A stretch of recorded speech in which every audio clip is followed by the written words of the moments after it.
Welcome to another episode of the No Ceilings podcast. I am Tyler Metcalf, joined as always by Tyler Rucker. Rucker, how are we doing?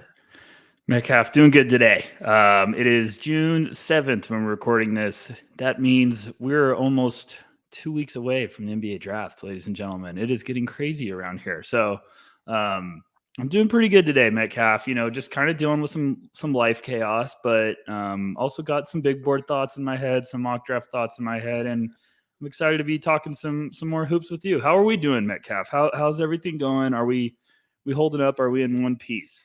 The fans are asking me, and I don't have answers, so you got to talk to them. All right, the early support for the draft guide has been overwhelmingly positive. We love all of you. We cannot state that enough or more emphatically. We truly appreciate every ounce of support we've gotten. The draft is 16 days away. That is wild. Summer League is in a month. I don't know what's happening. Father Time is just accelerating his clock, and I do not appreciate it. But before we got on here, you had a little vent session because just life happens. So hopefully we can have a little bit of fun today. And to do that, we're gonna cap off our top 10 list. We did top 10 point guards, top 10 wings, and now we got rounded out with top 10 bigs. So with the first overall pick, who is your top big in the 2022 NBA draft class? So for everyone listening, we're saying bigs are, for this category, we're going to say bigs are forwards and centers. So we're going to mix it up a little bit. We're not just going, center, power forward. We're mixing it. Bigs. That's the era of basketball we're in right now. They're all considered bigs. So I'm doing it. I took Jabari in the mock draft. I'm not doing it now. I'm going to take Chet Holmgren as my number one big.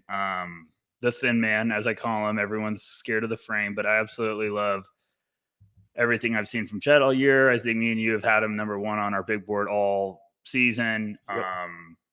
I'm still going to be shocked if Orlando goes another route, even though I love Jabari. I love Paulo, but man, I just keep watching Chet. And it's just fun. I'm really excited to see what he does at the next level because I still think we've all been fascinating about how good of a shot blocker and defensive weapon he is this year. But I think there's going to be some offensive upside and ability shown at the next level that we're not prepared for. What are you thinking, Metcalf? Are you still just lock solid on Chet at the top?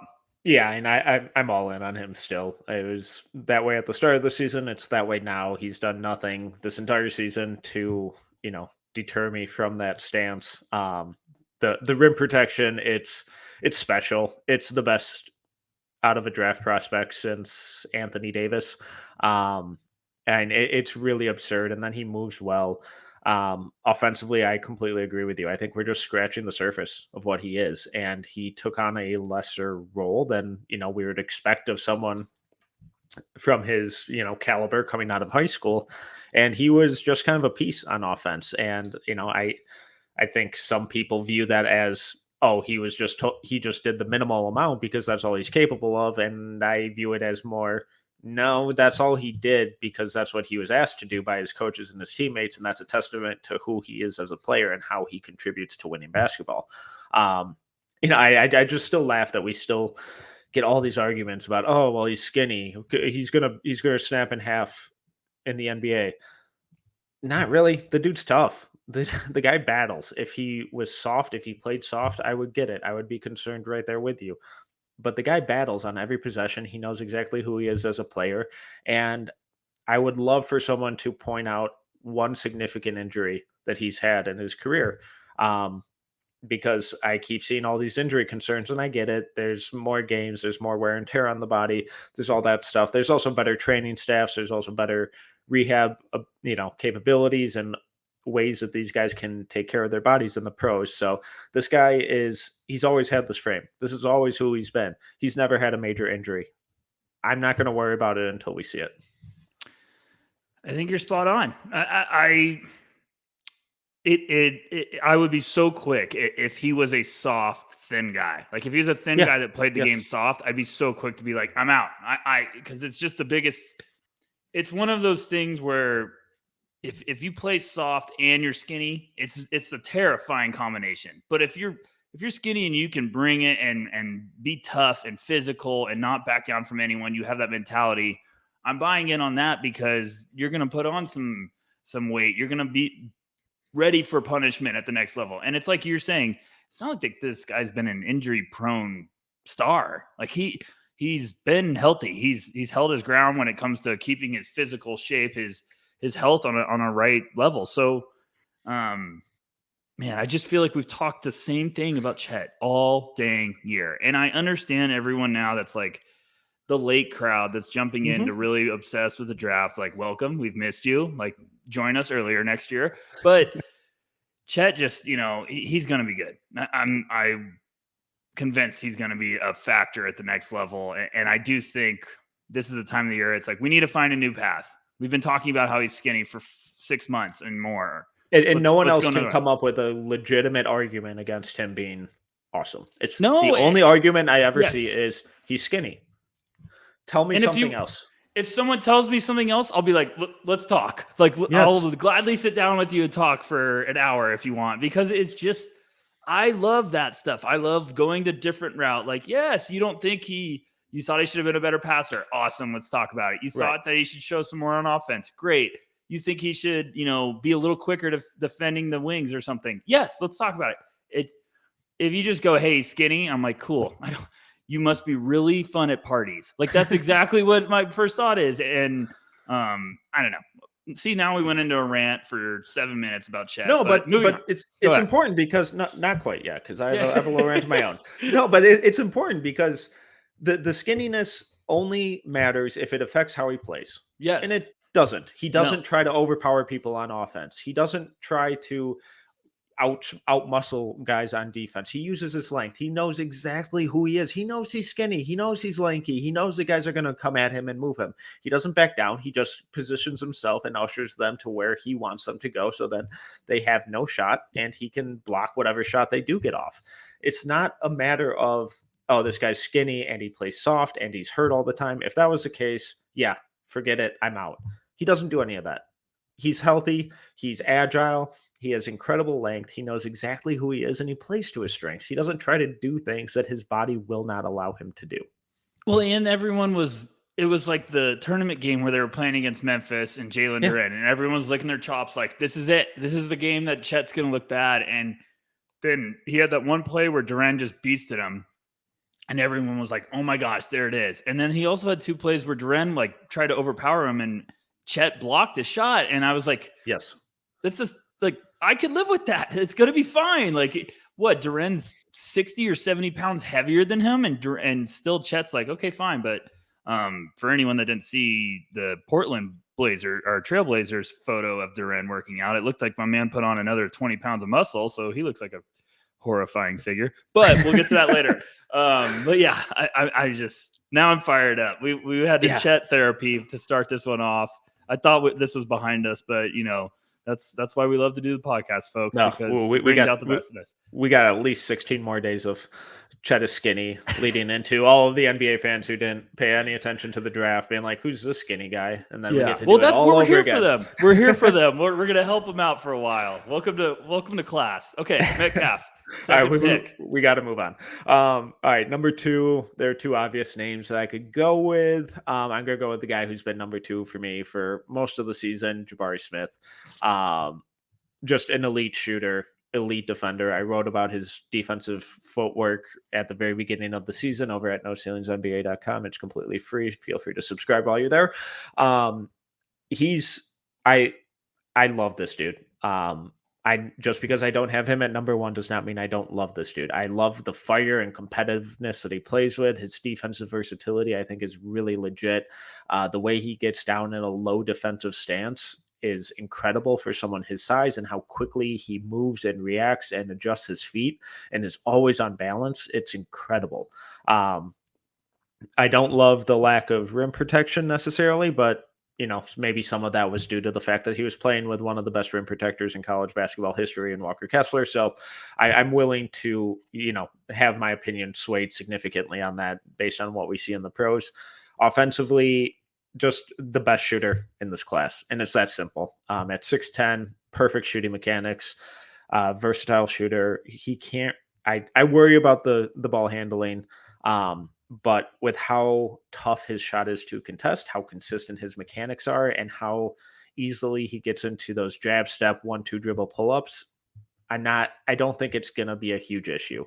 It may limit him from becoming an all-star MVP candidate, but I don't think it's going to make him a non-factor on offense. He's fascinating because now I'm at the point of the year where I just start watching all those guys again to nitpick, just to see if something else like jumps at me at the last second. Because I feel pretty good about like, all right, I'm at the home stretch of my evaluations. If I'm not done with most of them, but I watched him the other day and two things jumped at me. And one, I'm still trying to figure out how to word it the right way. So just bear with me when I go down this. It was offensive side of the ball.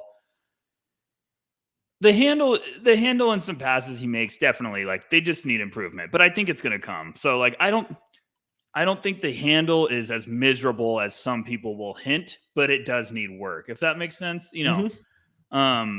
something that's jumped out at me, and like I said, bear with me for everyone listening and Metcalf, because Metcalf's smarter than me when it comes to dissecting this stuff. But I try to explain what I see. It's just sometimes I can't say it out loud. So just bear with me. He has a good first step, but I feel like the second step, he doesn't know where to go with it. Like the speed, it's like almost coming to neutral on the second step when he's like taking someone off the bounce. So I'm like, okay, well, he has the quick first step, but I feel like when he puts it on the floor and then gets to that next one, it's almost like it's like going from 100% to 50%. And I don't know if I don't know what to do with the ball next, or I don't know if it's just like his length and frame and maybe like the lower body isn't catching it. It's weird, but I watched it and I was like, why is that jumping at me? And I saw it over and over and over again. And it was a lot of times where guys would catch up to him, and still sometimes he was like pulling a shot because he was just like, oh, I'm taller, I'm fine. But it also like created some of the handle problem, because I was like, the first step gets somewhere, and then I feel like he short strides the second step. I don't know. So it was maybe like the bend. You know what I'm trying to say? Like the bend of like what's the fancy word that Corey always throws around in those ceilings that it's like health and body and whatever. So yeah. But that's me overthinking. And then I watched him on the defensive side of the ball, and I was like, I swear I become more impressed with Jabari defensively with the upside than just the 3-point shooting. I feel like the defense is a legit, like, oh my goodness, scary. Yeah, it's like this dude's going to be on multiple All-NBA defensive teams. I feel that way, and I feel like everyone's hammering the 3-point shooting, and I'm like, we need to talk more about the defense. The defense is what gets me rolling with Jabari, is the versatility, the switchability he's going to offer, because he has lightning quick feet and his hands. He's very active with his hands. The hands are always out. They're always probing. They're up. They're digging at the ball. They're always disruptive.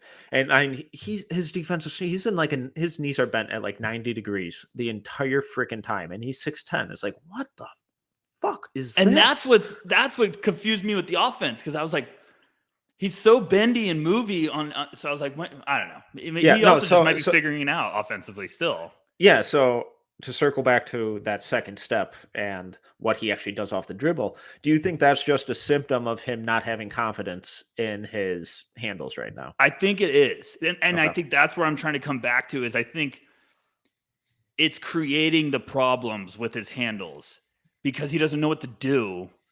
So, because I think he's very, see, here am I at? I'm in my own head now, and this is a dark place. It's like Alice in Wonderland. I think he doesn't know what to do, so he like freezes, and that's where everyone can smother him, and he catches up.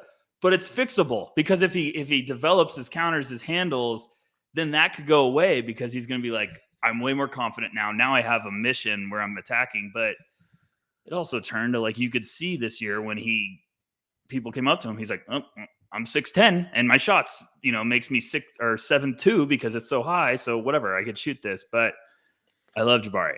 And that's what I'm getting at is like the more I watch him, the more I'm like, I get it. And it's not just the 3-point shooting. Like, we're going to have some fun graphics going up on our social media where I'm putting stats together, comparing all of like the forwards and by positional rankings. And in front of me, like Jabari's one of the best free throw shooters, and from a forward position, one of the best 3-point shooters. Like it adds up. You keep seeing it all over the place, but I think the defense needs some more attention because it is fun when you're watching the tools shine on the court. You're like, this could be horrifying.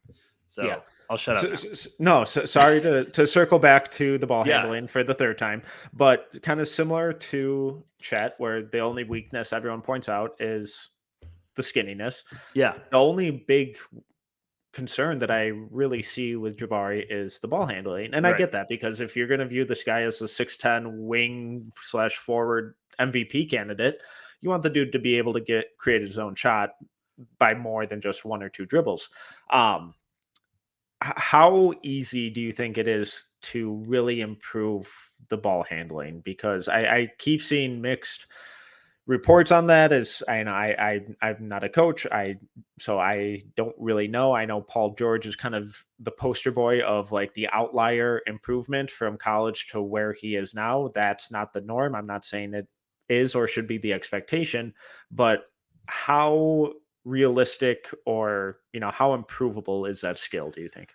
I think it's going to depend on obviously like what type of player he's going to be when it comes to like his role at the next level. Like if they're going to be throwing the ball on the wing and being like, create your own shot, even though he might be playing like a power forward, definitely it's going to need a lot more work because he's going to be getting wings guarding him and stuff. Like Paul George was the outlier. Jaylen Brown was on that path. Like Jaylen Brown struggled in the playoffs, but it's remarkable how much better he was than from Cal when he's in college. So I think it'll get better. It's just like he needs to get it to a point where it's just not a glaring like target for defenses where they're going all over him, because he has some versatility when it comes to like face-up game too. Like I know he has like the lowest 2-point field goal percentage or whatever from like a potential top 10 pick, whatever the Sharks said on the Ringer show. That's alarming. But I also think there's plenty of tools that just need to be like ironed out and developed a little bit more.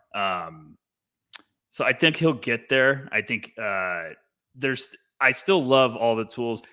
The one thing he does need to work on besides the handling is he has some decisions that are like whoa, what did you like? It's just errant, like brain farts. The problem is there's more than a couple. Like there's like some where you're like, he's taking the ball, he gets a defensive rebound and throws it to a guy, and it's like there's a glaring defender running right there, and the guy just takes it and goes up for a late, and you're like, what was that? And it's just he's got to eliminate those little mistakes. But I think he'll improve the handles. I don't think it's going to be something where it's like, oh my gosh, he can't play him because he's just bad. He's just got to have to spend some time to slowly carve it out. Right. Perfect. At number 3, who you got? We really went crazy with, or I hope Orlando Magic fans are pleased. Number 3, I'm going to go Paulo. Yeah, you have to. I have to do it. I know your heart doesn't want to, but my heart doesn't want to, but my head wanted to.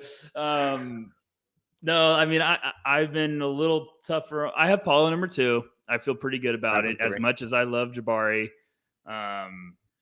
Paulo impressed me a lot in the second half of the year, especially with the playmaking, the patience.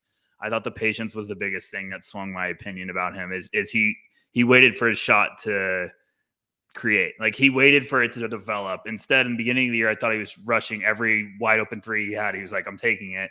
Second half of the year, it was, I have this, but if I take someone off the dribble, use one spin dribble, I have a wide open layup. And I thought the playmaking really shined the second half of the year. I still think he's going to be, he's probably going to have a chance to be in the hunt for Rookie of the Year, just because I think he's going to have the chance right away to be an offensive force. So, are you worried defensively, or do you feel better than a lot of people out there? Are we at the point, Metcalf, where it's everyone has one thing they want to stay with the top three? It's Chet, Skinny, Oh, Jabari's handles, and Paula's defense. Is that where we're at now? so I know my we've been big there. We've been there, but I'm trying to educate the public. Is that why everyone right now is like, well, yes, and I still have a couple things with Powell that I worry Uh-huh. about, and it's wild that a guy of his size and skill is third on my board. Yeah. I know it feels wrong. I don't hate the defense as much as other people. I think his on-ball defense is actually kind of fine. I think he moves his feet pretty well and can stay with some players. It's the off-ball stuff where he just completely falls asleep. That worries me more. And at this point, I just don't really have any expectations for him defensively. So it's like, if he sucks as a defender, I'm gonna be like, okay, cool. If he's okay or league average, I'm gonna be like, oh, okay, that's a plus. My bigger concern with him is that he has this tendency to disappear and to coast. And someone of that size, that skill, that ability, that athleticism should never vanish from a game. And there's this stretch in like is January or February, I think it was January, where is like for an entire month he was sub 40% from the field and almost sub 30 from three. And it's just like you're just kind of going through the motions here, man. And that was my big concern with him coming out of high school. I was willing to give him, the benefit of the doubt because his team was frequently up like 30 or 40 points in the second half because he was a freak and, they're like little toddlers swiping at the ball when he has it and he's just out there trying different shit. So I was like, okay, whatever. You're bored. This game's over. You're just going through the motions. Hopefully this doesn't translate. And it kind of did for not all of the season, down the stretch and like in tournament play, it looked a lot better. He was taking control of games, but there would be still just like large chunks of games where he just was on the floor, but he wasn't doing anything. And for someone who is as skilled a ball handler and scorer in the mid range and interior as he is, and I love his passing. I think his passing is incredible. That shouldn't happen. So that's my bigger concern with him. Yeah, I mean it's funny when you look at his numbers throughout the year because I mean you look at his splits. What do I got? He starts out the year 8 games in the month of November. He's averaging 17.8. Where are we at? 17.8, 7.2 rebounds, and 1.9 assists with shooting splits of 50, 33, and 83. And then you get to like, it's just funny looking at all these tracks. Like you get to, I'll just go to March, like 9 games in March. He's 18.4, 6.7, and 3.9 with shooting splits of 53, 41, and like 65. But yeah. I mean, I'm not worried. The free throw percentage was solid for the majority of the year. Yeah. But you just see that jump in assists, like almost, 3.3 assists or 2 assists more per game. Right. It was just a completely different player because it was just like he was being patient. He was being selective. He's letting the offense and the game come to him. But the 1 month you're talking about, he had a month where, he shot 29% from 3. Yeah. And it was like ugly. Like he was putting up some rough numbers when it came to shooting. 35% from the field that month. That's bad. So, yeah, it's not good. But then he hit a light switch and all of a sudden he was shooting, 53% in March, and April he had 1 game and 47%. So I thought you just saw like growth throughout the year. You saw all of a sudden just like, okay, like I got a little bit more feel for the game's slowing down. And I still think like if he went to somewhere where like Houston with Jalen Green's pumped and probably possessed for a year too. Yeah. Paulo could see that and they're buddies apparently. And Paulo, that rubs off on him. Then like, that's going to be the best for both of them because I think Paulo will lock in. I think the defense, I'm right there with you. I think he's a little bit better post defender than some, like he can hold his own for sure. I think he'll be fine on the wing. I think he's going to have some growing pains because every top recruit that gets punched in the mouth when all of a sudden they're like, oh, I have to guard Paul George on a switch. Great. Here we go. Right. Or, you right. know, what that doesn't go well for anyone. Yeah. And it never does. And that's why we're always criticizing these guys. And I'm like, hey, Chet's going to struggle with some point guards too. Like it's going to happen. Chris Paul is going to have a fun year, even though he's like 58 years old and running a pick and roll. And he's going to be like, come on out, Chet. Welcome to the league. Like just happens. So, yeah. Go ahead, Metcalf. Take him. I know you're going to do it. Just get it over with. Yannick and no, I'm kidding. I'd actually quit. I'd drop those ceilings, everything. I would do it. And so at number 4, it's got to be Keegan Murray. My boy. And I understand that he's geriatric at this point, but I'm kidding. I don't get the age argument because it's just another big leap in his development process. He just executes everything at a high level. None of it's flashy. None of it is, it's not going to drop your jaw, but it's just constant execution on both ends of the floor that leads to winning basketball. I get why people aren't necessarily all in on him because he's kind of, I don't mean this as as an insult. It should be a compliment, but he's kind of a boring player. And yes, it's just I've said it 4 months ago. It's death by 1,000 cuts. It's all right. I'm going to hit you with a mid-range pull-up here. I'm going to hit you with a kick out there. I'm going to move my feet and heavily contest your shot and then grab the rebound there. So, it's just one of these guys who knows how to play the game. He knows how to make his team better, and he just is calm and composed and just never rushed. So he's just a really impressive player. He's boring. That's why everyone doesn't like him. And I'm telling you, I've been hammering that for everyone that's listened all year. Everyone knows how I feel about Keegan. And it's not just like in the beginning of the year, I was in love with them. Beginning of the year, I was puzzled because I was like, why does no one want to talk about Keegan Murray? What is it? Mm-hmm. So like I took the challenge on. I was like, I'm going to watch him. And I watched him so thoroughly. And I was like, he's boring. That's why no one wants to talk about him because he's boring as hell. Like there is nothing exciting about Keegan Murray highlights. And I love the highlights. And there's nothing exciting because it's lulling you to sleep. He's lulling defenders to sleep patiently. He backs him down. He hesitates one way, backs him down. And then he throws a little sky hook. And it's like, man, it's boring watching that. And it's like, yeah, but it's awesome because it's just a technician going to work. Like he's punching the clock every possession. So I get it. I understand why everyone's like, hey, he's older. His upside is not high. And I'm like, this dude can play. He's going to be good. It's just we're bored. It's the Tim Duncan effect. I'm telling you, we were bored watching Tim Duncan until we all realized, like, this dude is a machine.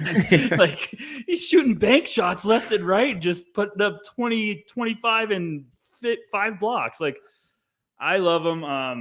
I just keep confirming it. Every time I watch him, I'm like, this dude beat you so many different ways. And then all of a sudden they're running him off, pin downs, and he's coming down for fucking threes 5 feet beyond the arc off catch and shoot with momentum going the other way. I'm like, he's gonna be a power forward doing this. Like and he's not a small forward. Everyone else thinking that, no, he's not a small forward. So, I was saying we're going to have all those stat graphics, and I was doing them last night, just the forwards, and he's like top 4 every single one. It's unbelievable. Like 55.4% field goal percentage. That's second. I'm doing these like off of our big board rankings and stuff. So like fourth 3-point percentage, 39.8. His PER, he's 37.8. That's first. Second, Tari Eason. His true shooting percentage, 63.8. Like it's just, I also thought his usage was going to be a lot higher. He was 4th. So interesting. But I just love him. And I think there's buzz about Detroit loving him at 5. I can see it. Go back and listen to the pods. I predicted that once. Everyone called me a madman. They called me a madman. All right. I'm sorry, Metcalf. I had to get that out. It feels good. No, I no, that was good because at the start of the year, I was hesitant to buy in. Because you're still a little bit, right? He was putting up obscene numbers, but the competition was like barely D1 program. So I'm like, all right, this dude's just stat padding, like whatever, like wait until he plays someone. And then he played a lot of people and he kept doing it. Obviously not the same obscene levels, but it was still some of the best in the country. So it's like, what else do we want this guy to do? And, when just kind of thinking about scouting him, I remember watching him last year when he was with Luka Garza, and Luka Garza and Joe Wieskamp were obviously the stars of that Iowa team. But everyone was like, God, this Keegan Murray kid's athletic. He's good. Like, this guy's going to be fun next year. It's like, he's a guy to keep an eye on. And then he takes that leap, and everyone's like, he's old. He sucks. What do we want from these guys who go back and they show us what we want them to show us, and then we denigrate them for it? What are they supposed to do besides be absolutely perfect? And Keegan was damn near perfect all season. Month of February. 25.9 points, 9.2 rebounds, 1.9 blocks, 58% from the field, and 43% from three. And if that wasn't good enough, he follows it up with a March, which was 52, 50, 87 shooting splits while averaging 24.1 points per game. I understand why people jump at the age factor, but I'm not going to watch the NBA Finals Game 3 and every time someone makes a bucket go, he's 25, he's 28 years old. No, what I mean, franchises are looking at these guys to say, how old is he going to be when he's his third contract? How old is it going to be down the road? And if you're getting to a third contract, it's a success. I don't care how old you are. If I draft you and you get to a third contract, that's a damn good draft pick. Like, I'm going to be pumped up about that. So, man, we are fucking fired up this episode. we're letting some demons out. I mean, but I just think he's going to be a guy. Like, also, the way Keegan plays, he could be a guy that plays lengthy into his career. This could be a guy that's playing into his mid-30s at a high level because that's just how he is. He's a technician down low. He can shoot the ball from deep. It's like he's not, trying to dunk on everyone in the world. Like he's a technician. So I don't know, man. Just let's keep rolling. Who's up? Me? Yeah, you at 5. I'm let out some to see where you go here. I really let out some demons there. I just wanted to get to that point, and I'm done with the podcast for the rest of the year. Wow, here we go, folks. Yeah. Welcome to wow. I want to do it, but Are you going to piss off all of draft Twitter apparently, or I'm gonna go Jeremy Sohan. Oh, okay. Yeah. I'm drinking a little of the Kool-Aid lately, Metcalf, because I'm starting to envision him with teams fits. So I'm starting to look at teams now, and I'm starting to think of like, oh, if he goes there. Like, it started when I started thinking like, what if he goes to New Orleans? And then I started like thinking of like, oh man, like the versatility they'd have with that roster where, maybe they play Zion. Maybe Zion's healthy. They play him at the 5, and Sohan's next to him, and they just get weird with Herb Jones in there too, and Ingram. So then I'm like, my thoughts running of like, whoa, that's a fun develop. And then I just start thinking like, well, San Antonio could like him. And then you just start watching his film again, and I'm like, okay, I get it. Like the versatility defensively, the playmaking upside. I still believe the shot will come. He plays hard. He can be a force on the boards. Like, I wanted to go a couple different directions here, but I think I'm buying it, and I'm starting to get I'm getting the late rush with him. Like I'm getting the late like intrigue. Where are you at? I really like him. I really like him. I still have I have him too low right now. I do too. I do. I have him at 16. Okay, I think I have him. We just did our updated big board, so me and Metcalf are spilling our individual rankings now. Where did I have him? I had him at 14? 14. Yeah. I get the intrigue. I love the versatility. I think he's going to be an incredible defender. Yeah. My thing with him is I don't think he's one of these guys that makes a bad team good, but I think he helps propel a good team to great. And I know that feels like an oxymoron, But No, it's perfect. Say he's it one of again. these. Say it again. That's a really, I'm serious. I'm not trying to be a jerk here. You need to say that again because that's a really important thing to also look at prospects. Yeah, and well, so I don't think he's going to make a bad team good, but I think he will make a good team great. Yes. And I worry about where that first landing spot is a little bit for him, because if they are asking him to do that, to elevate them out of the lottery, I'm not sure that's what he will be best at. I love the defensive versatility. I think he's going to be a monster defensively. I love the passing, the off-ball movement, the creativity on offense. I worry about the shot though. I thought the shot was kind of rough. What encouraged me about it was that he was at least willing to shoot, and I think that's a big thing. I think there are a lot of overhauls in his mechanics that kind of need to go into place. What exactly, I'm not sure, because I'm not a shot doctor. So I could be completely wrong on this, but I think it's going to need a lot of work. And if that never comes around, I worry about what that upside is. If he does hit that upside though, he's going to be nasty. And I really like him if he lands in the right spot. You said San Antonio earlier. I love that landing spot for him. Just the way they move the ball, the way they focus on defense, and how that generates their offense. I think a culture like that and even like New Orleans, who has that incredible shooting coach, I would love that for him, because I think he would need that, and I think he just elevates whatever rotation he's in. Yeah, I mean, I couldn't be more in agreement. He's fascinating because draft night we're gonna know if we love the fit or not. Like right away, I'm gonna be like, yes, like that's exactly where he needed to go. Like if he goes to New Orleans, I'm gonna be like, woo, okay, here we go. Like that fit is great. If he goes to someone like San Antonio, I'll be pumped up too.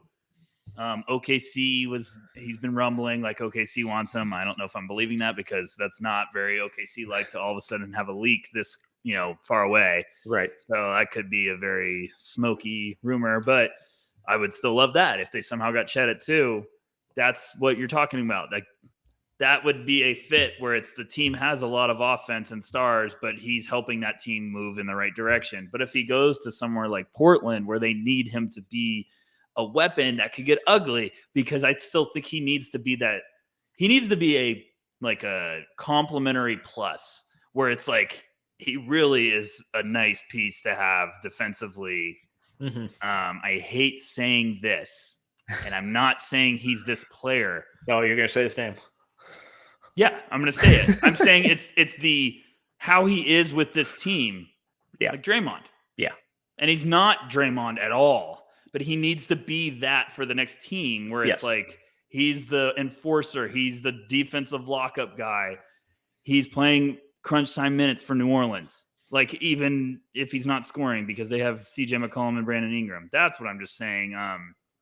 In so many ways what Marcus Smart is for the Celtics. Like stuff like that. You have that guy that isn't the offensive focal point, but he is the grinder. He gets energy plays. He's tough. He brings the mentality. So, I don't know. I was getting at the point where I don't want to piss Knicks fans off, but I'd be like, if he went to the Knicks, I'd be like, what's going on? I wouldn't like that. I wouldn't love him in Indiana, although just like the feel of that team with him and Halliburton could be fun. It makes some sense, and I'm a little nervous because I saw Indiana's name. I was like, oh boy, that makes some sense, especially if he's getting top 10 buzz. But I also don't love it. Yeah. Okay. Okay, go ahead. Where are we at? We're at number 6. So Chet Holmgren, Jabari Smith, Paolo Banchero, Keegan Murray, Jeremy Sohan are all off the board. I'm just gonna go with the biggest upside play with Jalen Duren.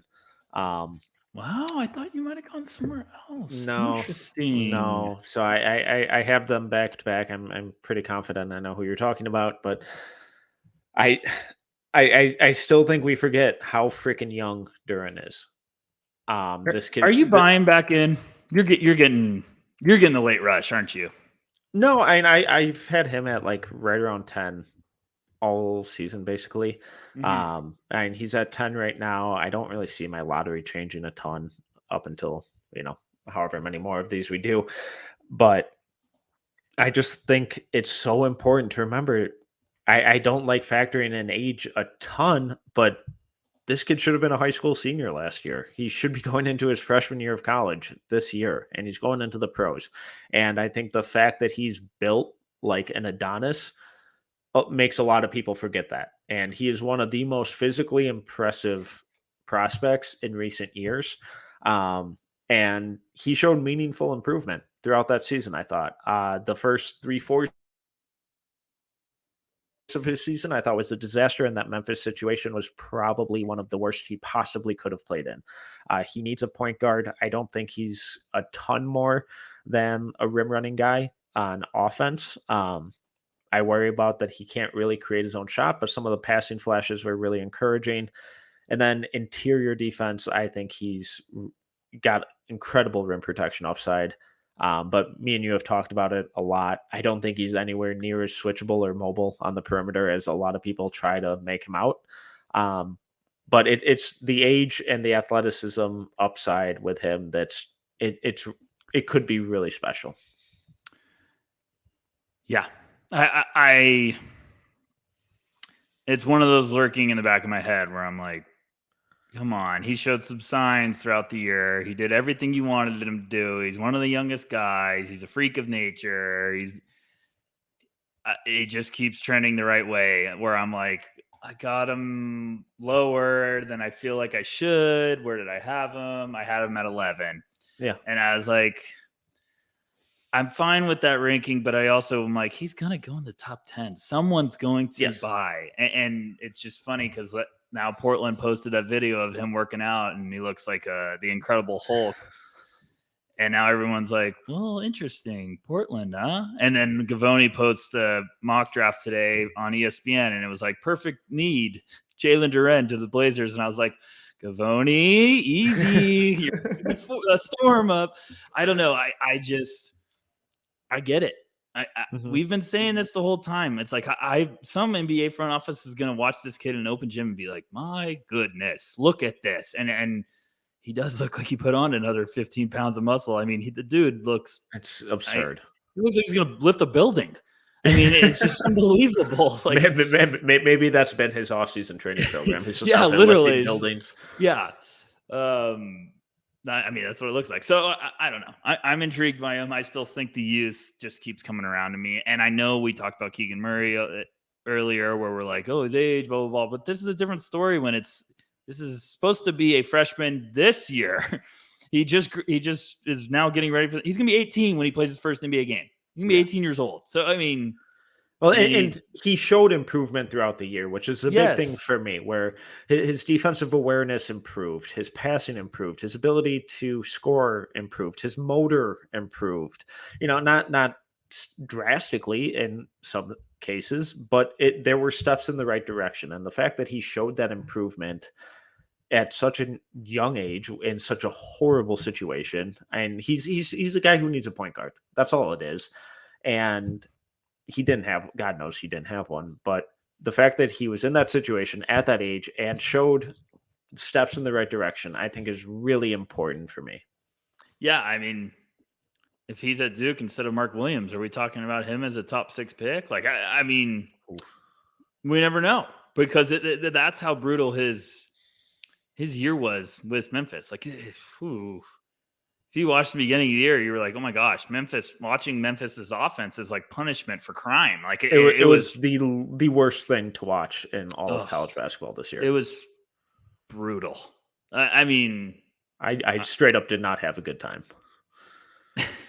It was literally like when you're having a bad day, you're like, why don't I just, put the cherry on top? I'll just watch Memphis offense. I'll watch Memphis's film. Like, let me really cement this place. So, yeah, I don't know. All right. Number 7, who you got?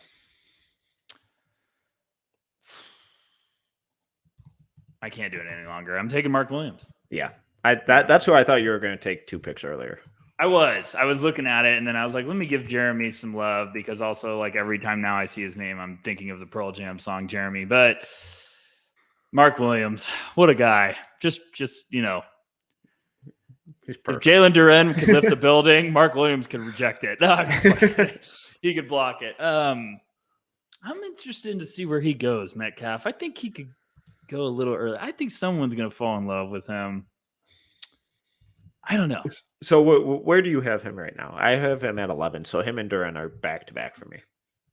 I have him at 13. I didn't feel great about it. So I felt like I was cheating on him. So for people who haven't watched all tape all year, like we have, though, that's why we're here to help them. Yes, and they've only seen the interactions these last couple weeks about the inflammatory statements about how absurd it is to like Mark Williams over Jalen Duren. I don't think it's that absurd. Do you? No, not at all. Why? I think it's legit. I know that we just both admitted that in our big boards we had Jalen Duren over Mark Williams.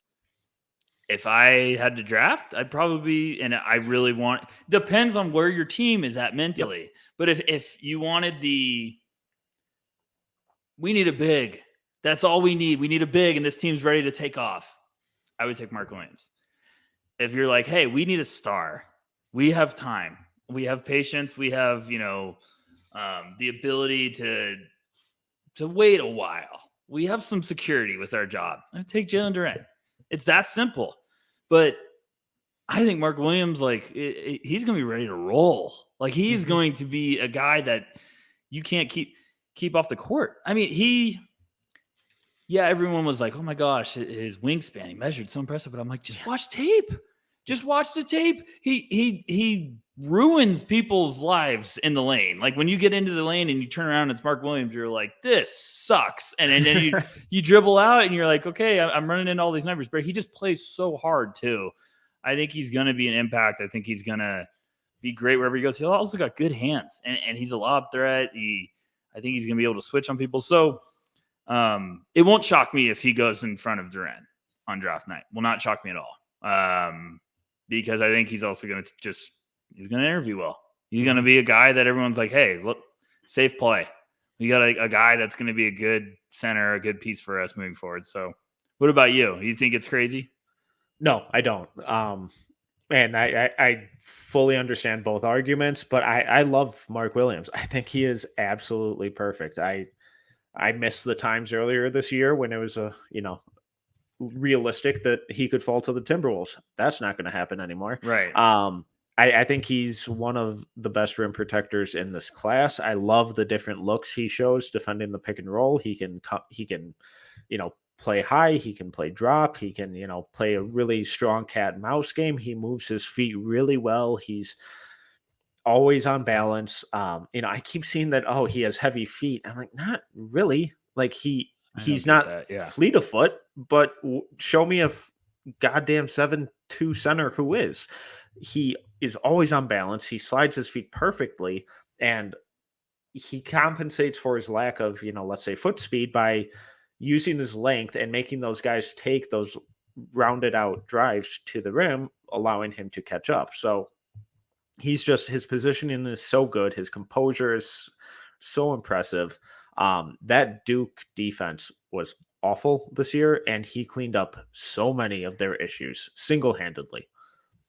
It's amazing when you watch the Duke tape that all of a sudden you just see a drive and you're like, oh man, what a bad defensive possession. And then Mark Williams just comes out of nowhere and sends it into like the third row. And you're like, yeah, that's called your defensive anchor. That's called guy that's cleaning up all of this crap. And Duke's defensive film is always so annoying to watch because it's just like you start scratching your head. You get into a dark place because you're like, is this system? Is this the player? And then you just battle back and forth and you're like, because they have times where it looks like they're literally funneling them at Mark Williams. So it's just also like a hat tip to Mark Williams because he's always just ready to rock there. But I love him. Well, and then offensively, I think he's just super low maintenance, which I don't think it's enough appreciation, where we don't need all these centers stepping out for three and taking guys off the dribble. Karl Anthony Towns is not the expectation. He is the exception. Just the way that Mark Williams runs in transition, I think is the best out of anyone in this center class. He gets those early steals. He catches everything. He dunks everything. He'll screen everyone, roll hard. If he doesn't get it, it's like, okay, whatever. Let me go reject the next 5 shots at the rim and I'll be happy. So, guys like KOC are like, oh, well, I think he could shoot. I'm not expecting him to shoot. If he does, awesome. If he doesn't, okay. It doesn't change my opinion of him at all. Yeah, I mean, he's got soft hands. He's got Yeah. some good movement. I think he's got some good feet offensively. He's got touch. Like he's got touch around the basket. He just checks a lot of boxes. You usually see Mark Williams, the physical profile type of center like him. They're just clunky. They're like just a lumbering load down the court. He's quick. He's explosive. He beats guys. Like if you're questioning Mark Williams, go watch him against Gonzaga in the beginning of the year. He was one of the best players on the court, and that's with Paulo. He was the best player. He was the best player on the court. Like, and that's with Paulo was going off in the first half. Chet had his moments in the second half. Mark Williams was the best player there. Like I watched that game and I was like, this is. If anyone's hesitant on Mark Williams, just show him this tape. Like, just hand him the tape and be like, just watch this one. Let me know who's the best guy. Because he was just beating guys up the court, slamming everything, blocking everything. He was just an effort and rebounding machine. I thought it was a brilliant game from him. And I thought that literally put his flag of like, I'm here. I'm legit. I'm going to be a guy that you need to watch this whole year. And I just really do think like he's going to be a steal wherever he goes. Yeah. If he slips somehow, there's teams that are playoff teams that are probably going to be like, we're going up to get Mark Williams. Like, I don't know. The damn Rudy Gobert rumors today. Like, Chicago, get off your butt and just move up and go get him. You found another one that's cheaper. Like, I don't know. Yeah, and in all of our mocks, we have him at going either 13 or 15 to the Hornets because it makes sense. And if that happens, that is an incredible fit both in terms of just value and talent and who he is as a player. The transition offense with him, LaMelo, Miles Bridges, like, good Lord. And he immediately makes that team a playoff team, I think. I couldn't like that fit more. Like, it's one of my favorite fits I've thought of for the last couple of years, just because it's like, it's perfect. And even at Portland at 7, if Portland trades down 2 spots or something, I love him in Portland. I would too. It's still the one that I'm like, what if Portland just says, screw it. Give us Mark. Because it's just Portland is in a spot where they need to get just a guy. You got to get a guy that's going to just hit. It doesn't have to be a home run. It just has to hit. So that's why I'm like, well, Mark Williams makes sense there. Now 7 would be very rich. I'd be like, whoa. Agreed. But I'm like you. If they traded back a couple, maybe San Antonio wants Sohan. And they say, hey, let us come up, get ahead of New Orleans. We're going to take them. You get down here, you take Mark. Boom. There you go. We're just, me and Metcalf just solved half the draft. So you guys are welcome. You're welcome. That's what we're here for.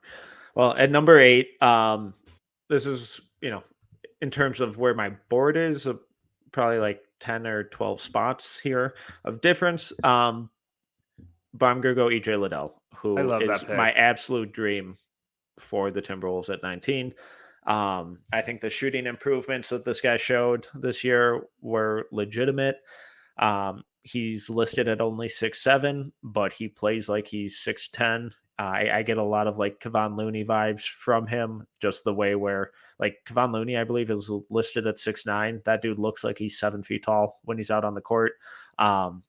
Liddell is, I think, the best or one of the best screeners in this class. And the fact that he's added this pick and pop 3 to his game is legitimate and meaningful for his offensive impact. He's good on the roll. He's a decent passer. And then he's just an incredible shot blocker, especially at his size. His chase down blocks, his timing on his rotations when he detaches from his guy and rotates over to the block or to the driver, it's always perfect. He's always composed. When I wrote about his rim protection the other week over at NoCeilingsNBA.com, go check it out. It's free. There's this play where he was matched up on Paulo, and Paulo goes through his series of like 4, 5, 6 dribble moves in the mid post. It's like, okay, Paulo should have lost this dude 4 different times with his series of spins and crossovers and head fakes. Liddell didn't bite on any of them, and then met Paulo at the apex of his jumper and turned it away. It's like, oh my God. So I love everything about Liddell. It pains me to say that since he's a Buckeye, but it should just be an even bigger testament to how good this guy will be. Yeah. One of the It's funny because we were doing this and we got to where I took Sohan and I was just staring at EJ Liddell because I was like, if someone had EJ Liddell as one of their favorite bigs, like I get it because I love him. I watch. The more you watch, the more you fall in love. Like if he was 6'10", I'd be like, oh my gosh, take him in the top 10. Like if he was 6'9", I would just be like, he's got to be a top 10 player. Like he's so good, and it's almost like a marvel. You feel like you're hallucinating watching him because he's like 6'7", 240, and all of a sudden jumps up and blocks everyone's shot like at the top of the backboard, and you're like, what is going on? Like, what was in that water? Like it's just, I love him. I think he's going to end up going somewhere that they're going to be really like all in on his specific role. Like they're going to have a plan right away of like, hey, this is exactly what we need. I keep thinking Charlotte could be the ultimate wild card. I don't know if that will happen, but like I'm drooling just as much as you are as a T-Wolves fan. Like I would love him in Minnesota. I think it's just annoying because it's so perfect that we're like, if we walk away from the draft and he doesn't go to Minnesota and Charlotte doesn't get Mark Williams, I'm going to be like, I need a moment, it's just, but I really like him, Metcalf. I mean, every time I watch him on defense, he's just like, this is unbelievable. This guy just keeps amazing me. Like, I don't know. I love him. I really do. Like the more I watch him, I'm like, this is going to be a guy who plays a really long time in this league. And he seems like a super high character guy, like really smart, really good leader, really well respected. It's just like what else could you ask for? Yeah, I think that's the big deal. Is I think he's going to interview and wow some people. That's why I'm believing he could go a lot. I still think he can go lottery, and I know that's weird when you look at the fits and stuff, but I could see some team being like, we're going to go get EJ. Because you never know. People like try to go up, and this could be a year where the trade market's active just because there's so much variance with the boards and players. I don't know. I mean, one of his best months this year was January in 8 games. He had 18.5 points, 7.9 rebounds, 2.2 blocks, 3.1 assists, shooting splits. Excuse me. Shooting splits of 46, 44, 77.8. So, and he had a couple months where he's above 80% from the free throw line. So, and you're talking about that from a power forward. I mean, yeah, the lethal shot blocker. Yeah, if you got him in the later part of the top 20, you'd be pretty pumped on that potential. So I love him. Yeah. Okay. All right, number 9. Who you got? Oh boy, this is getting ugly. And everyone's screaming right now because there's one obvious pick, and I get who they're screaming for, but okay, I'll do it. I'll take Tari Eason. Now I have to get something off my chest because we're getting to the part of the year where the gloves are off. As Alice Cooper says, no more Mr. Nice Guy. Sohan and Tari Eason are not small forwards. No. So I need to clear that up with some people because I love everybody. Like everyone listening, I love you. Just if you're driving in the car right now and you're hearing this, I just want you to know I love you. If you're on YouTube, you're watching us, I'm looking at the camera. I love you. They're not small forwards. These are power forwards with the ability to guard multiple positions. So that's why they're in this list. And right on cue, karma hits me and my camera goes fuzzy. So thank you, podcast gods. Anyways, we're focusing. We're having fun here. I like Tari. I'm very intrigued by his skill set. He put up cuckoo numbers in off the roll limited minutes. It's unbelievable when you look at his numbers. As those graphics I've been hinting at, Tari was on a lot of them. Like he was in the top 5 in a lot of them. Like, and I was like, oh boy. I think he's going to go later in the draft than some are ready for. I think he's going to be a guy trending towards the 20s. And I'm not trying to say I told you so, but I'm connecting dots. Like if you watch this shit, sorry, I'm swearing. Screw this. If you watch this shit and you connect dots, you can see guys are working out in specific places. So like Tari just came out. He's like, I've worked for these teams. It was like kind of in the lottery to late lottery range. And then all of a sudden it was like, and he has upcoming workouts with these 3 teams. They were all in the 20s. And it was like Minnesota, San Antonio, their second pick. You're thinking like, okay, I could be there. And it was off the top of my head, maybe Chicago, someone right, maybe Memphis. I think it might have been Memphis. But what I'm betting at is like guys are going to start getting the range of where they think they're going to be on the board, or teams are going to say like, hey, Tari Eason, we think is going to be there. There's get some buzz that he's probably going to be around that range. I like his game a lot. And what I'm getting at is if Tari goes later in the teens, in the early 20s, he's going to be in a better fit. He's going to be with a better team to make his game blossom even better. If he goes like, I've seen people saying like, hey, you should go to the Knicks, or he should go to OKC at 12. And I'm like, okay, OKC's, I get it. I understand why you're saying like, let's pair him that, but like, I'm not going after Knicks fans because I love them. Tari needs to have other people take the offensive load from him, I think, early on. And if he has other talent around him, that's when Tari's going to be a heck of a weapon. So that's just my rant. But I really like him. Could play defense, has the upside. I'm not too worried about the shot. I think it'll be fine.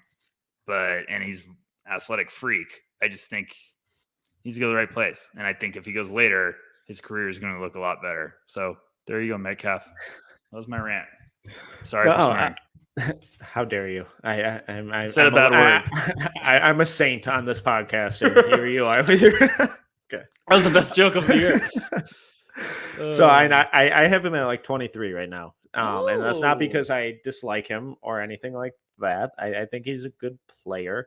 I don't get the top 10 buzz, and if you're taking someone in the top 10, for me that means that you think this guy has potential like all-star upside. I don't see that from Tari. I think his ability to get to the rim is super impressive. His rebounding, his steal and block rates are incredibly impressive, but I think a lot of that is a symptom of just like the really high pressure, aggressive defensive style that LSU played. I thought a lot of his defense was kind of feast or famine. So the highlights when he does get those steals and those blocks, it's incredibly impressive. It's like, okay, yes, like I love this. But then you see him gamble a lot, and it's like, what are you doing? Like, where was that? And you just gave him a free layup. Like, that wasn't great. So how he defends once he's reined in a little more, I think will be really fascinating. I also think he's a really good passer, especially or mainly for his position, but his ability to kind of drive and kick and just find cutters, I think is really impressive. The shot, I'm not as sold on as you. The mechanics are kind of funky, but it did improve throughout the year. So who knows? I really, really worry that he basically doesn't have a left hand. Everything he does going to the rim, it's all with his right, and he will counter back to his left and then immediately go back to his right. And when he does try to counter to his left, that's when a lot of the turnovers happen. So I don't know. I think he's a really good kind of connecting piece in an offense. I don't think he has this superstar upside that some are trying to peg on him when they're putting him in their top 5, or not top 5, top 10. Sorry. Is Tari Eason the same thing you said about Sohan? He's going to make a good team better, or is he not there yet? You know what I'm trying to say? I don't think he's there yet. I think he plays, even though I really like, just perfect audio. Even though I like his passing, I think he plays more with blinders on than Sohan does. Yeah. Where, Sohan has better vision, better natural ball movement, where a lot of Eason's passing is derived from the pressure that he puts on the rim. And I just think that lessens a little bit with NBA defense.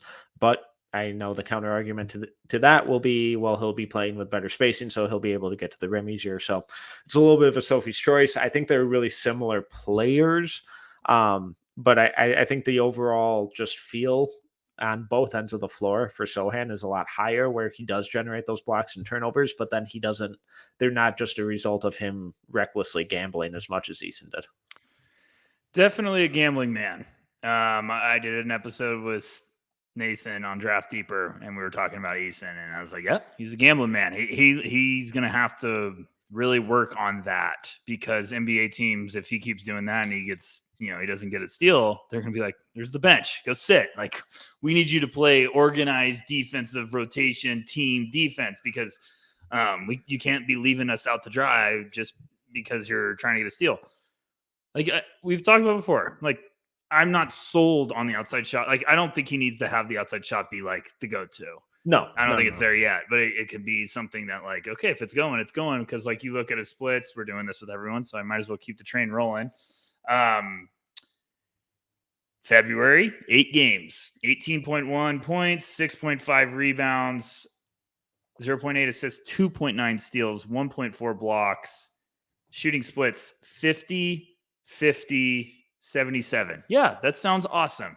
But the 3 months before, his 3-point percentage was 31, 20, 35. So, I mean, he had a red hot month, but he can also spray it. And I still think like there's definitely some parts of his game he needs to work on. That's why I'm saying like if he went later, I think it's going to be better for his game because he's going to be able to use his strengths better because there's going to be more spacing, more talent around him.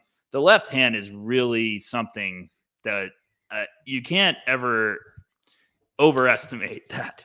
Like it is really important because it is a mental thing now because it's every time he's on a drive, he's trying to get away from that. He's trying to go back to his right hand. And I'm like, I said it with Nathan. I said, in the NBA, when they find your weakness, everyone finds out your weakness because it's a copycat league. That gets around quick. And all it takes is one video coordinator to see it on tape and be like, oh, and then boom, they find a new play and all of a sudden 4 teams install it the next week. Like that's how quick the league is. So he better figure that out. And I like him a lot though.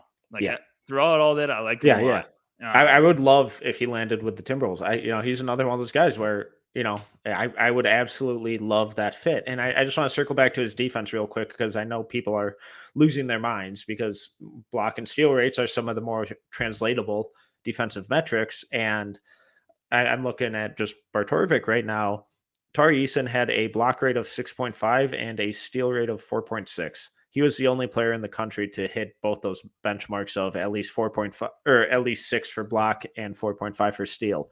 I expanded that to Bartorvik's entire database that goes back to 2008. He is one of 3 people to ever do that. Not bad. Can I get the other names? Yes, it was Matisse Thybulle in his senior year with a block rate of 8.1 and steal rate of 6.6. That dude was a freak. Yeah. And then Damian Johnson from Minnesota in 2008 and 2009. He did it twice with 7.6 and 4.7, and then 9.3 and 4.5 respectively. So I'm not saying that that's not going to translate for Eason. It very easily could. I'm just more intrigued as to what he looks like as a defender in a more reserved role because I would be really surprised if NBA teams are like, hey, just go wreak havoc, go jump every passing lane, go chase every single block, because they're not going to, because teams, like you said, it's a copycat league. Teams are going to pick up on that real quick. He could have an incredible first month doing that. And then teams are going to pick up on that real quick and be like, hey, fake this DHO and then back cut him and he's toast. Or, hey, when you pivot to the middle, he's going to be there waiting for you. Just make that kick out to the wide open corner shooter. So I'm just really intrigued to see how he develops as a more kind of conservative and reliable defender when he's not able to just constantly wreak havoc. Yeah, I think him getting in the second half of the first round would be the best thing for Tari Eason. I totally really agree. And I know everyone's like, no, Charlotte's not going to pass him up twice. I'm just telling you. Charlotte, he would be awesome if he clicked because that team would be so electric because they would just be transition demons. Yeah. But I still think like Atlanta, I'd love them. I don't know. Like, I don't think Houston makes sense if they take Paulo early, but Minnesota, San Antonio would probably jump all over him. They'd be like, hey, we'll take a gamble. We'll figure him out. Like, that's exactly what we need in the front court. Denver, who knows? So that's all I'm saying. But all right. Talked about Tari Eason number 10. Way more than I thought. So. All right, number 10. It's pretty easy for me. Christian Koloko. I have a first round grade on him. I love you sometimes. You just really make my day. You're welcome. So the thing that really stands out to me with Koloko is when he was on the court, opponents shot 49.9% at the rim. Incredible number. But when he was off the court, that number jumped by 10%. That's an incredible differential, and it shows how important he was to their defense. I also wrote about his rim protection over at NoCeilingsNBA.com. It's free. Oh, you Feel are free on to just hit that fire, subscribe my button. I'm kind killing sir. it, man. I'm making up. I've been slacking the last couple episodes, so I'm making up for it. But a lot of the clips that I used were him making multiple rotations in the same possession and never biting on the first fake. It was always, okay, just track the ball and don't bite on the fake. When the ball leaves the hand, then I go up and then I swat it away. So I think he's an incredible shot blocker, but he's an incredible shot deterrer at the rim where guys get in there and they want nothing to do with him because they know they can't fool him. And I think that's so important. And the way he moves his feet is really similar to Mark Williams, where he's just always on balance. He's always pushing guys wide. So I think from day one, he's going to be just a really good defender. And I am taking zero stock into that combine shooting performance.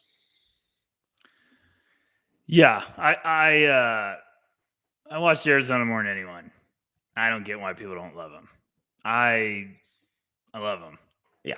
I think I've said this all year, so people can go back and say it. And I'm not saying he's going to be an all-star, but this is Christian Koloko. Someone take him as a rotation big. Let him get his. He's not done developing. He's not reached his peak. We have not seen at all what Christian, like, if you watched him his freshman year and saw how much of a different player he's become since then in 2 years of developing. Now he was a junior last year. It is unbelievable the strides he took. And it's not done yet. He has soft hands. He's got really good versatility defensively. Like, he can go on the perimeter and hold more than his own because he's got the length and he's got the frame and he's agile. He's quick. Mm-hmm. And I'm like you. He's not just a good shot blocker. He makes shots deter. Like, he messes your shot up. Like, he knows how to disrupt people's shots and angles. He's a hard worker, and he keeps putting on good weight every year because he was thin when he came in as a freshman. He was playing limited minutes off the bench, but I saw him and I was like, this kid has something. Like, this kid has some really special, like, upside. It'll be amazing if he finds it. And then he just kept buzzing and kept getting better. And this year he just really blossomed. Yeah. But he's got pillows for hands. Mm-hmm. Like, they threw him some passes and I was like, man, he makes some tough catches. And I just really do think, like, someone takes him and just waits. Just let him, like, stick him in the G League for a month. Let him just get some run. Put him on the bench as a backup big. Let him just get his feet wet the first year. I think this is the guy that, like, second or third year, Christian Koloko is playing crunch time minutes in a playoff series. And we're like, shit, Koloko, we just made a humongous block to end the game. And then all of a sudden it's just like the confidence takes off and this kid sticks and is a really nice piece. I'm not saying he's ever going to be an all-star. I'm saying this could be a guy that's, your seventh guy that's coming in and, you're rooting against this team in the playoff series and you're like, shit, here comes Koloko. All he's going to do is come in and block 3 shots. Like, March, end of the year, 15.3 points, 7.3 rebounds, 2.2 blocks, 73% from the field, 77% from the line. I just, he started out the year, he had 16.2, 7.5, and 3.5 blocks. Like, the dude has awareness and it's not just like, oh, I'm 7 foot, I can block stuff. He watched the Michigan game. Like, when they played at Vegas, he was going against. No, I mean, we should make you do it again. And if you ever give me lip. But, like, he goes against Hunter Dickerson and everyone was like, oh, like, Koloko might struggle because Dickerson has so much weight on him. Koloko was, like, coming from the elbow with authority rejections. Like, he was just possessed. So I love him. He's going to end up going to the second round, and I'm going to roll my eyes. But I still think someone's going to – like, Toronto's going to take him, and then he's going to become a Hall of Famer. right. Well, so some names that we didn't mention: Kendall Brown, Walker Kessler, Nikola Jovic, Ishmael Kamagate, Jake Laravia, Josh Minot, Musa Diabate, Justin Lewis, Jabari Walker, Jaylen Williams from Arkansas. Those are Travion Williams as well. Those are a handful of players that could easily hear their names called on draft night. Anything meaningful or insightful to say about any of them? Did you bring up my guy that I haven't told you I'm starting to get really intrigued by? I think he's going to be a sleeper. Did I bring up the guy that you haven't talked to me about? I don't know. Musa. So oh yeah, no, I love Musa Diabate. I've had him as a fringe first round guy for most of the year. I think he's going to be a freak defensively. After he said I'm staying in, I said, Musa, you're gonna make me fall in love. And then I started watching his film again. And I was like, someone's gonna steal him in the second.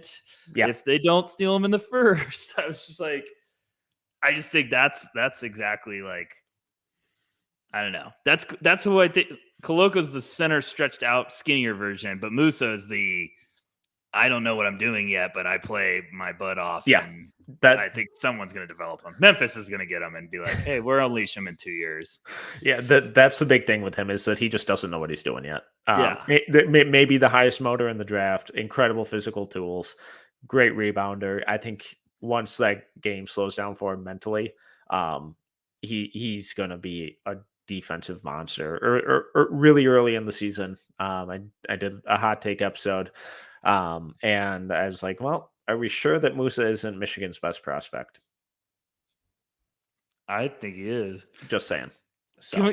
Can I ask one last thing? We're going a little long today. So can I ask one last thing? Because we haven't talked about this guy. How do you feel about Jaylen Williams? Not Santa Clara Jaylen Williams. I'm a little puzzled because I thought he was going back. I don't get why he didn't. That Arkansas team would be nasty, and they're going to be nasty, but like with him going back, they'd be like maybe title favorites. I don't love that the charges. My center's primary defensive skill is grabbing his dick and falling over. Okay, but that's the soundbite of all soundbites. I hope someone's still able to drive after laughing that hard. No, but I'm serious. I know it's a testament to his rotations and his feel and his awareness. Sure, to some extent, it's also a testament to how much he flops, and I cannot stand that. He has zero rim protection. I really like him offensively, even though the shot wasn't really there. I think eventually it gets there. I think he's a really creative kind of passer and scorer out of the short roll. Really crafty on both ends of the floor, high feel, really smart player. I think he moves his feet well defensively.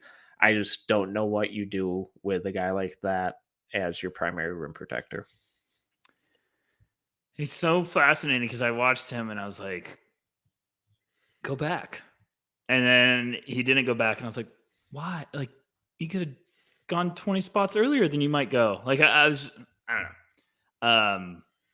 Because he has some good I like some of the stuff he does defensively. Like, he does a good job of baiting passes. Yeah. And then he jumps passing lanes. And that's pretty rare for a big. Like, he has that mobility to kind of like, yeah, really, I'm digging, really but really I'm coming back. Yeah. Like, and some point guards and people throw off dump offs, but he's like, I want you to throw it. And then he comes right back and steals it. So it's like, just toying with them. Honestly, if he just like used verticality instead of falling over every defensive possession, I would probably have him 15 spots higher. He has some flashes of it, but I get it. And the charges do bug me. But he also has some where he goes straight up. It's just there's just guys ahead of him. Like I'd take Musa. Oh God, easily. Yeah, I would take Musa. And I love 15 to 20 spots higher. I love the idea of Jaylen, but it's not there yet. It's an idea. That's all I gotta say. Yeah. All right. Folks, I apologize for the vulgarity at the end of this episode. Yes. Rucker, please plug away, tell the people where they can find you. I am always at noceilingsnba.com. And thank you guys all for the support with the draft guide and the merchandise every day. It's been awesome. It's been incredible. It's incredible. Yeah, it's been badass. most importantly, thanks for checking out the podcast, because me and Metcalf talk every single week about, like, we might say it 3 times of like, this is just great. This has just been a blast. Like we're loving it, and we're going to keep doing it. So on Twitter, you can find me at Tyler_Rucker or Backcourt V. Depends on if I'm having a good day or not. And then I'm pumped up. I mean, it's just unbelievable. 16 days, 16 glorious days, almost 15. Metcalf, let them know.